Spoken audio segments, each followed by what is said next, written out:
1959 کا پراسرار ڈیٹلو پاس حادثہ، ایک کہانی جو آج بھی حل نہیں ہو سکی۔ پہاڑ یورل میں روس کے برفیلے علاقے 1959 میں 9 نوجوان ہائیکرز ایک خطرناک مہم پر روانہ ہوئے، لیکن کچھ دن بعد وہ سب پراسرار حالت میں مردہ پائے گئے۔ ان کی موت کا معمہ آج تک حل نہیں ہو سکا۔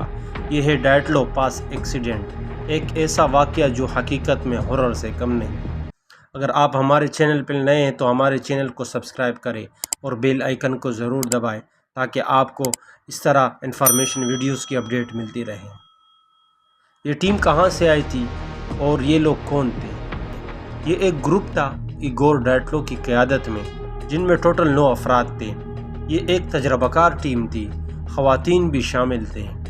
ان سب کا مقصد تھا یورل ماؤنٹین کے اوپر سے گزر کر ایک سرٹیفکیٹ حاصل کرنا، جو اس وقت ایک بڑا اعزاز سمجھا جاتا تھا۔ سفر اور لاپتہ ہونا۔ 1 فروری کو ٹیم نے پہاڑ پر کیمپ لگایا، اس کے بعد ان سے کوئی رابطہ نہ ہو سکا۔ جب دن گزر گئے اور کوئی خبر نہ ملی تو تلاش شروع کی گئی، اور پھر وہ منظر سامنے آیا جس نے ہر کسی کو ہلا کر رکھ دیا۔ تلاش کرنے والی ٹیم نے سب سے پہلے خیمہ دیکھا، جو اندر سے پھٹا ہوا تھا۔ ایسے لگ رہا تھا جیسے وہ خود ہی خوف میں خیمے کو کاٹ کر بھاگ گئے ہوں۔ لاشیں برف پر بکھری ہوئی تھی، کچھ کے پاؤں ننگے، کچھ کے جسم پر کوئی کپڑے نہیں تھے۔ 2 لاشوں کی ہڈیاں ٹوٹی ہوئی تھی، جیسے کسی کار ایکسیڈنٹ میں ہو، اور ایک لڑکی کی زبان اور آنکھیں غائب تھی۔